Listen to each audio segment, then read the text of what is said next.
हिंदवी स्वराज्य संस्थापक छत्रपती शिवाजी महाराजांच्या जन्मभूमीत सध्या आपली मनसोक्त भटकंती सुरू आहे आणि अख्खा जुन्नर तालुका पिंजून काढण्याच्या प्रयत्नात असणाऱ्या आम्ही दोघे आज गावागावाला वरदान ठरणाऱ्या अशा एका प्रकल्पाला भेट द्यायला निघालो। त्या प्रकल्पाला भेट देण्यापूर्वी मी कविता ढोबळे सायली ढोबळे सोबत काव्याज ब्लॉग या चॅनलमध्ये तुमचं पुन्हा एकदा मनापासून स्वागत करते। या आधीच्या व्हिडिओत आपण उमरस गावातील पुष्पावती नदीच्या कुशीत वसलेल्या मंदिरांना भेट दिली। तिथूनच पुढे या नद्यांचा संगम अभ्यासत असताना हा संगम पुढे कुठे जाऊन मिळतो ही पाहण्याची उत्सुकता वाढली होती, म्हणूनच पुढे आम्ही थेट त्या नदीकडे वळलो। पुष्पावती नदी ही पुणे जिल्ह्यातील जुन्नर तालुक्याच्या पश्चिमेस सुमारे 22 किलोमीटरवर असलेल्या उमरस गावाला लाभलेली नदी। जीवधन किल्ल्याच्या उत्तरेस हरिश्चंद्रगडावर उगम पावणारी पुष्पावती ही कुकडी नदीची उपनदी। याच निसर्गरम्य वातावरणाच्या शेजारीच एक घर पाहायला मिळालं। एकंदरीत या घरात माणसं कमी आणि पशुप्राण्यांचा मेळावा जास्त पाहायला मिळाला। माणसांच्या गर्दीत वैतागलेला माणूस नक्कीच या निस्वार्थी पशुप्राण्यांच्या दुनियेत रमून जाईल असं इथलं वातावरण।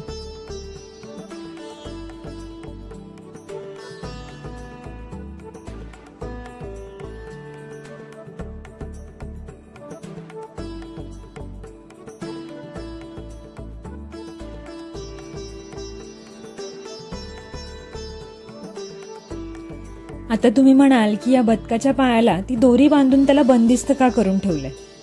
तर कारण असं की ते बदक पाळीव असून सध्या नवीनच पाण्यात सोडण्यात आलंय।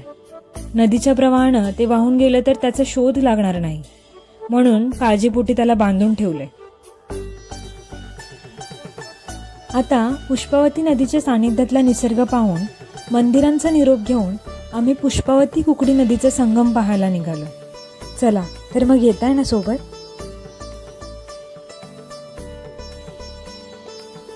मंदिराकडून निघताना उजवीकडच्या रस्त्याला लागलं की हा रस्ता डावीकडून पूर्णपणे ऊसाच्या शेतीने व्यापलेला दिसतो।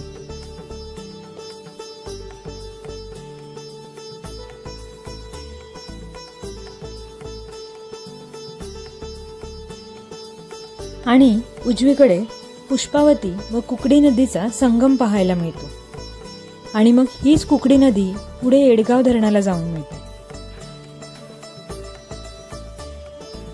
उमरस या गावाला लागूनच एडगाव धरण भिंत लाभली असल्याने येथील परिसरात नेहमीच हिरवाईचा शालू पांघरलेला दिसतो।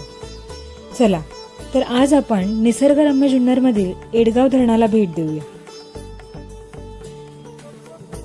एडगाव धरण 1974 साली या धरणाच्या बांधकामाचे नियोजन करण्यात आले।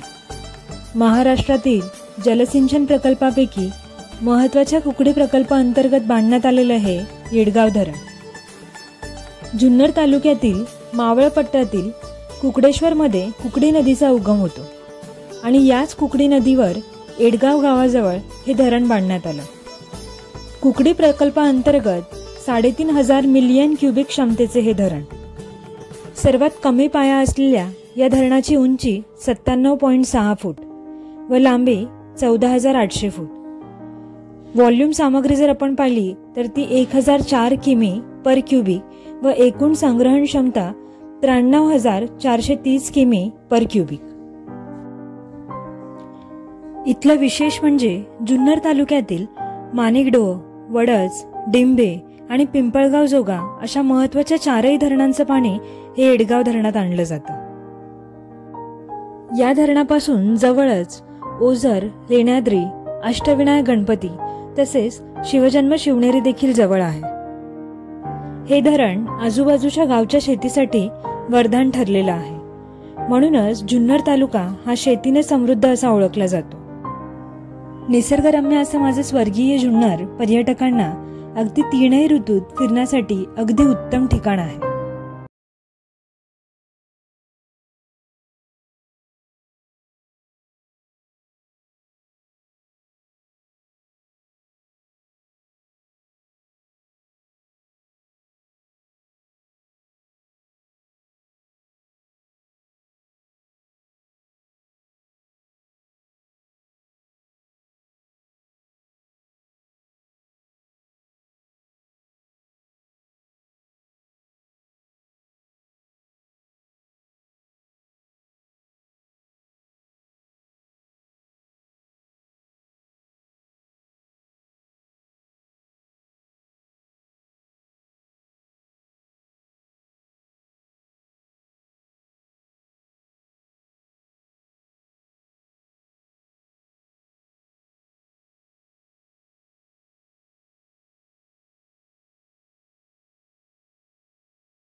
इथे मला सांगायला आनंद होतोय की या प्रवासात उत्तमरित्या नदी, त्यांचा उगम, त्यांचा संगम, धरणं अभ्यासत असताना एक वेगळा आनंद मिळाला. आपल्या क्षणभंगूर जीवनात हे जग व हा स्वर्गीय प्रवास किती विस्तारलेला आहे हे पाहायला मिळतं. म्हणूनच आजपासून लहान लहान गोष्टीत गुरफटून बसण्यापेक्षा चला या मोकळ्या प्रवासात काव्याज व्लॉग या यूट्यूब चॅनलसोबत मोकळा श्वास घेऊया. आणि महत्त्वाचं म्हणजे हा व्हिडिओ आवडल्यास लाईक, शेअर, सबस्क्राईब करून तुमच्या प्रतिक्रिया कमेंटद्वारे कळवा. धन्यवाद.